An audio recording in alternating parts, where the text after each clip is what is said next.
Happy Friday, everyone, and thanks for keeping it locked on Wildcats. We've got a lot to get to today, including the prediction on what we see happening when Arizona takes the field against San Diego State. So, without any wait, and again, thanks for making this your first listen, brought to you by BetOnline Sportsbook. Let's get started here on Locked On Wildcats. You are Locked On Wildcats, your daily podcast on the Arizona Wildcats, part of the Locked On Podcast Network, your team every day.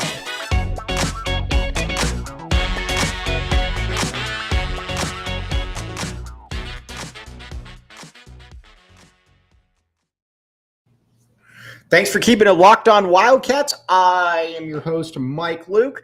All right, now let's talk about Arizona football. Now, we've got to break down a little bit of stuff first, and then we're going to get to our predictions, what a win would mean, what a loss would mean, all kinds of different stuff. But if you recall, we broke down the offensive side of the ball, and then we broke down the front four in last week's episode. Now it's time to get to the linebacker unit. Now, if there is one player on this squad that I look at and I say, you know what, he could be that surprise conference, all conference player that nobody's talking about, it's Jerry Roberts. All right. Jerry Roberts is the best linebacker on the squad. He is a guy who is a tackle machine, or at least you would hope he's a tackle machine, because he certainly has the ability to be that. Now, where are we at when it comes to what's next to him? But first, I asked Jed Fish at the presser on Monday. I said, well, what do you expect out of Jerry Roberts? And he said, you know what? He said, Jerry was getting really good last year, and then he dealt with some injuries. He's been healthy. He's done really well in the weight room. You could tell that Jed Fish was very happy with Jerry Roberts, and you could tell that he expects him to be one of the linchpins of this defense. And honestly, he should be. He's been around. He's a super senior, and he's a player that, again, he passes the eye test. He's been around. So we'll see where that stands when it comes to Jerry Roberts. But one thing, though, that I do find interesting is who lines up next to him. So right now it's Colby Cage. And we got to give our guy Jason Shear a lot of credit here, because Shear liked Colby Cage from day one. He was kind of an under-recruited guy, a little bit of a smaller dude out of the South, and he's been able to put on some really good weight. And by good weight, I mean really good weight. And he is now bulked up to become that linebacker. He's very instinctive. He's pretty good in coverage because, again, he used to be a safety. And so far, he's shown something that the coaching staff has really liked with him. So we'll see if he can make that next move. I'm optimistic, as I think a lot of people are, that the Cage can do that. Now, who would be behind him? Who are some of the other options there? You've got an Anthony Solomon, again, a little bit of a smaller guy, pretty instinctive, out of Michigan, and we'll see. But one thing that I think is fascinating, though, is that linebacking spot and the depth that is there, or the depth that isn't there, because there's not a ton. Jerry Roberts got to stay healthy. Cage got to stay healthy. Solomon got to stay healthy. So we'll get to that. Now, let's talk about the back end right there. The back end is going to be very fascinating when it comes to when it comes to Arizona football, because while it might not be as important as the secondary, it's probably going to be while it's not as important as the defensive line, it's going to be an incredibly vital position on this team. Now, at the corner spots, Christian Roland Wallace, good to go. We've been over him a million times. He's a solid, I don't know if he's all conference, but he's a good player. He could start on a lot of different teams around the league. Opposite him, though, it's going to be interesting, though, because Trayden Stukes is hurt. Now, he's supposed to play. He was supposed to be the starter all season, but he's not going to start. It's going to be Isaiah Rutherford. Now, if you do remember, Isaiah Rutherford was a player that was a 4-star kid out of high school, signed with Notre Dame, came to Arizona, a little bit bigger, but had a lot of problems last year, and he got quickly benched. But again, another year in the program, getting a little bit better. He's getting that second shot. Hopefully, he can make the most out of it because, again, he was a guy that was highly regarded. Remember, Bill one of my favorite phrases from Bill Parcells is just because if a guy was highly rated, you might want to take a chance on him if somebody gives up on him, because at some point there were people that thought very highly of him. Now, when it comes to the safety spots, it's going to be fascinating. You need Jackson Turner is one of the best athletes on this squad. He always has been. He's a player that passes the athleticism quotient. He's long, he's athletic, and he can do a lot of different things out there. Now, can he put it together? Can he become that player that I think so many different people want him to be? That's the question, and I think we're going to find that one out, and I think we're going to find that one out early. Now, at those other safety spots, you've got obviously you got Gunnar Maldonado, who's going to be in there. I don't know anything about. I obviously know very well who he is. I don't know what to expect out of Maldonado.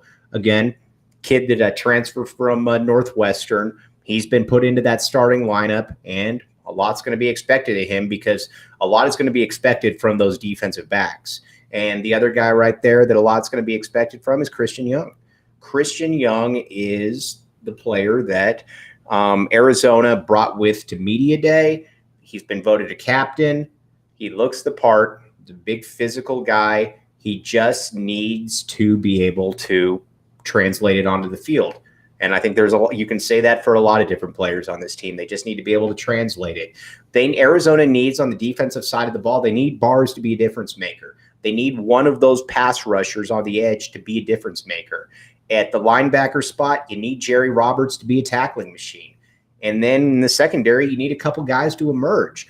But unlike in past years, you get the sense, though, that there is the ability for these guys to be somebody to emerge. You get the sense that there is that talent out there, which is certainly a departure from previous years. So that's kind of where everything stands with that 22.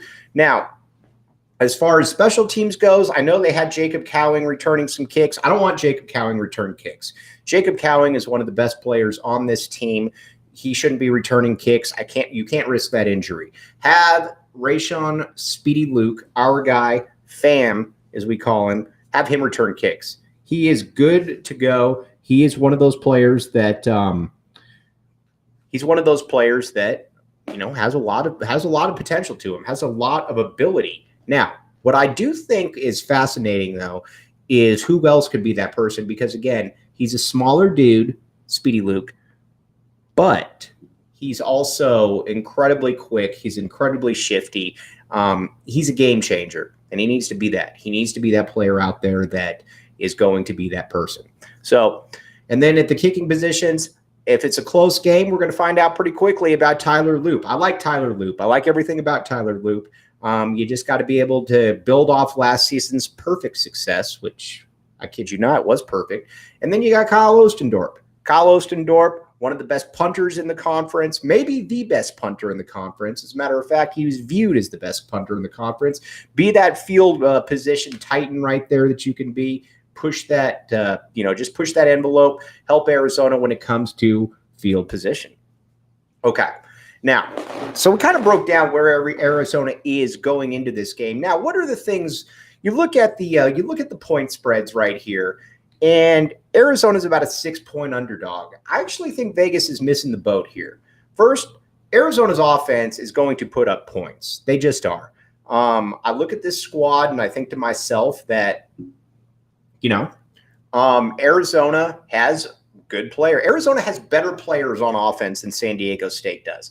It feels weird to say that, being that just last year it felt like Arizona lost 900-0, but Arizona's got better players. You look across the board. Jayden de Laura is a better quarterback than Braxton Burmeister. We'll get to Burmeister in a second, somebody that Arizona fans have a lot of familiarity with, but he's a better quarterback than him. Then at the receiver positions, we don't need to go into that because it is. Running backs probably pretty close. O-line probably goes to San Diego State, but it's very close. Then defensively, San Diego State's better for sure. But my question is this. Defensively, though, defensively, is that going to be able to make up for the offense, though? Because San Diego State, again, Burmeister started 1 year of college football. He's been essentially everywhere. And while he's been basically everywhere, the one thing that that is fascinating for him, though, is that he played 1 year, was okay at Virginia Tech, and then he bounced. I don't look at San Diego State's players and say to myself that they're going to be able to score a lot of points on Arizona. Who knows? Maybe I'm wrong. Could be wrong. But I just don't see that offense there. Again, new quarterback. Greg Bell is gone. Thank you. Stay in the NFL. Never come back to San Diego State. But it's just a different unit. It's a different group all the way around. And I think Arizona should be able to capitalize on that. I don't think San Diego State's going to be able to score a ton of points on Arizona. Now, you could say, is that a reflection on Arizona? Is that a reflection on San Diego State's offense and Arizona's defense? I think you could make the case that it's a little bit of both. As a matter of fact, I am going to make the case that it's a little bit of both. It's a little bit of both. So that's where we're at. Now, when it comes to a prediction, which we're going to get to a little bit later on in here, there's a couple things, though, for Arizona perspective that you should keep in mind. And the first one, obviously, is the quarterback spot with Jayden de Laura. Arizona needs Jayden de Laura to maybe not be a superstar, but to be a very good quarterback, a difference maker. It's been a while since Arizona's had a real difference maker at quarterback. If you want to go for a whole season, it's probably been since Matt Scott. It's probably been that far back. Arizona needs Jayden de Laura to be a player or to be a guy that if Arizona is struggling, they can't put points on the board, whatever the case may be, de Laura says, don't worry, I got this, and he goes out and he does it. You know, I always use kind of the Tom Brady example where if you're down 10 with 6 minutes left, do you still have a chance? Do you still believe that you have a good chance to win that game or a solid chance? And with Jayden de Laura, again, I don't need him to be Tom Brady, but I need him to be somebody that can keep his team in the game, and I think there's every reason to believe that he can be that guy. So, again, we'll certainly check that one out, though. Now, when it comes to Arizona then, can their offensive line protect? Again, they got beat up last year. It's much of the same unit, but again, Jonas Savaiina's in there now. Guys are a year older. How do they hold up? Because the one thing you got to give San Diego State is that they have built a nice program there, and it's built a little bit like Utah, that they're solid on both sides of the ball in the trenches. Can Arizona hold up? It's going to be a pretty good test right there, so we'll find out about that. Then when it comes to San Diego State, what are they going to be able to do when it comes to running the ball? Because, again, I don't think the Braxton Burmeister is going to be able to scare Arizona. I don't think he's going to throw for a ton of yards. But are they going to be able to run the ball in Arizona? That's what we're going to find out, and we're going to find that one out early because, make no mistake, San Diego State remembers last year. Brady Hoke's a good coach. We're going to get to some of the distractions they're facing and where my prediction is. But Brady Hoke remembers last year and remembers what happened there, and I would certainly assume that you're going to see something like that. Okay, now we got an advertisement here for the National Highway Transportation and Public Safety. Now, everybody out there, we are in the year 2022, almost going to be in the year 2023. There's no reason to drive drunk. There never was, but there's really no reason now. Ubers are cheap. You can get rides. So if you're going to have some drinks, don't be stupid. Get a Uber, get a designated driver. It's more fun on a multitude of different scales because first, you can get, you can go out and you can have as much fun as you want. And you know what? You don't have to worry about it. You got somebody else driving you. And here's the thing. If you're driving drunk and you hit somebody, you could change. Not only do you change their life, you changed your life as well. Don't be that person. There's no excuses. So again, be smart. Get a designated driver if you're going to be getting some drinks. We'll be right back with you. Thanks for keeping it locked on Wildcats. I am your host, Mike Luke. All right, now, prediction time. Now, you got to remember a little bit about what San Diego State's going through here right now.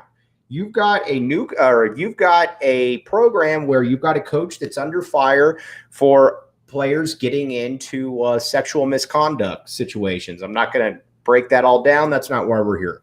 But it certainly is an issue for San Diego State because Brady Hoke walked out of his presser when asked about it. Anytime a coach walks out of their presser and then has to come back, you know that they're really pissed off.